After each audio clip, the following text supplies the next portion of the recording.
Hey guys, it's Graham again. Welcome back to my channel. In this video, I'm going to be discussing one of my bigger product failures when it comes to Amazon FBA. So this product that I chose, I would typically just let you guys know what the product was. However, I do have plans of releasing this product in the future. So I don't need anyone copying me or, clicking on my listing a bunch. So essentially, I found this product based on my own intuition. It's revolving around a category that I'm kind of interested in life. It's to do with one of my passions, and for those of you who are close to me, you probably know which product I'm speaking of. However, what I did is I found it, during using my own conventional ways. I didn't use Jungle Scout or any other good product software. And when I ran the Chrome extension on it, it seemed like quite a good product. There was fairly low demand and a decent amount of sales at a very high profit. So it was a product that I was really excited about. But when it comes to sourcing that product, the big flaw is that this product is mostly sold in bulk to very large manufacturers, and I wouldn't say it's as much of a private labeling item just because these factories always want to sell in high numbers, and your average private labeler like you or me isn't typically able to afford this. But regardless of that, there was about 4 possible manufacturers that I could choose from. I contacted them all and only got a response from maybe 3 out of the 4 or 5. And from there, the 2 manufacturers wanted a minimum order quantity of 10,000, and one of them was asking for 5,000. So I negotiated with the 3 suppliers. None of them were able to budge from their minimum order quantity. Mind you, it was a fairly inexpensive product, about 40 cents per unit, but I still would have had to buy 5,000 units at the lowest. So I did end up going with that supplier after getting a sample from them, and I compared the samples from the 3 different factories, and they were all about the same quality. So I decided, of course, to go with the one that was requiring 5,000 units to be ordered. The thing about this supplier is he had very good English, and he was very responsive. He would respond to me right away. He would answer all my questions, because that's one thing I really find valuable, is when my manufacturers are actually answering each question that I've typed out to them.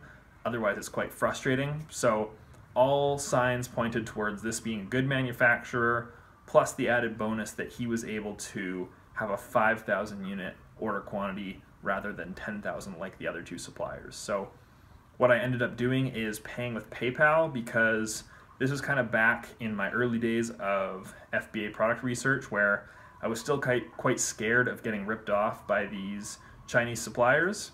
Now I'm a bit more slack about it. I just, I pay them using whichever method they want, and I'm not very safe about it. But thankfully, with this product, I did use I used PayPal, which has their buyer's protection included when you do business transactions.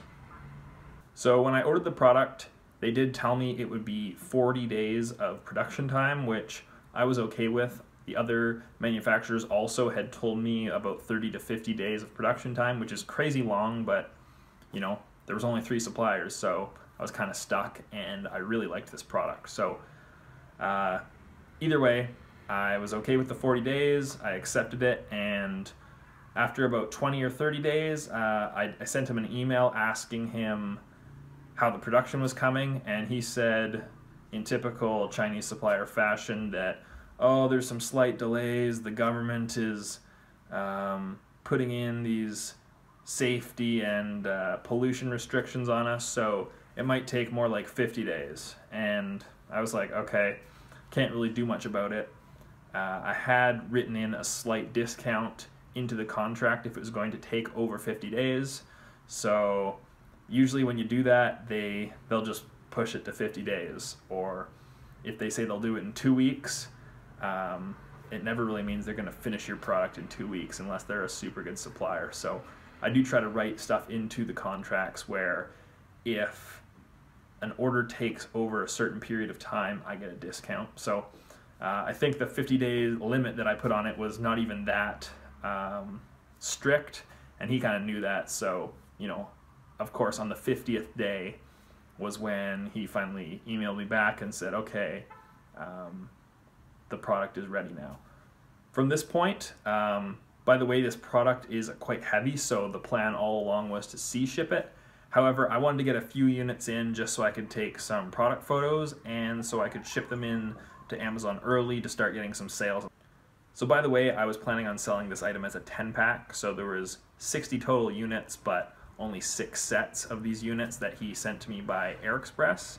So when I go in to open the box, I pull out the first unit, set of 10, and the outside packaging is just busted off. And I was like, are you kidding me?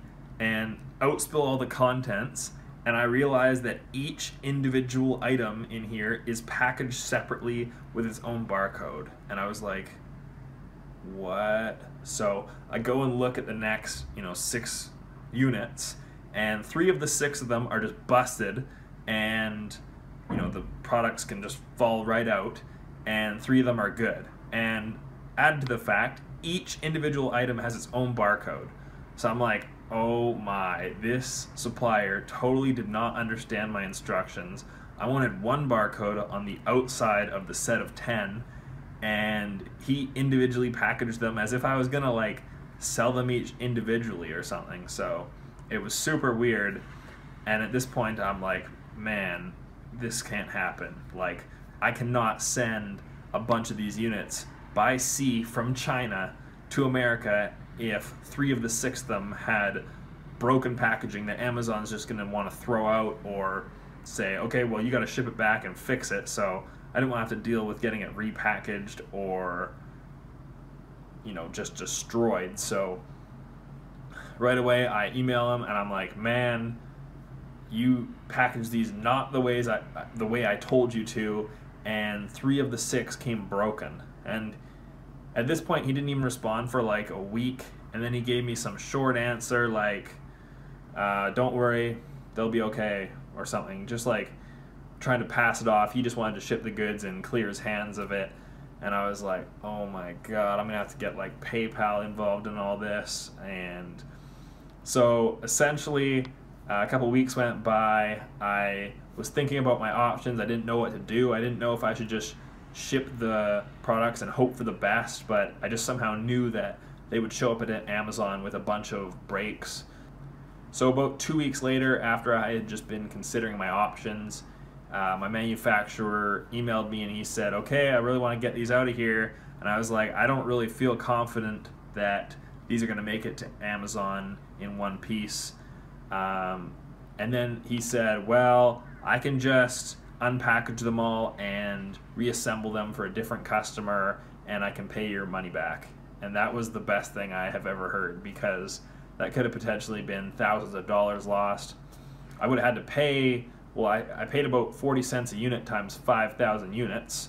So what's that? That's like $2,000 plus shipping and taxes and everything. That would be super expensive.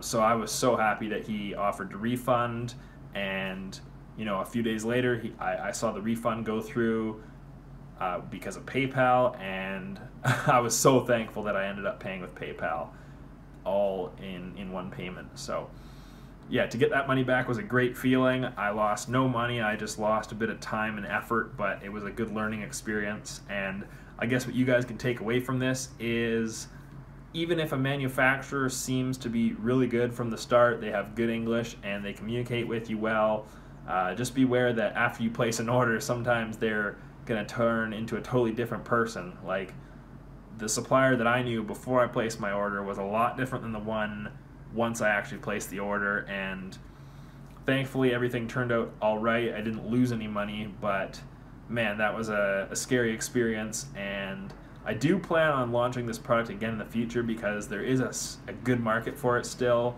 and I like the product and I'd like to go into that market, but I definitely need to find me a better supplier.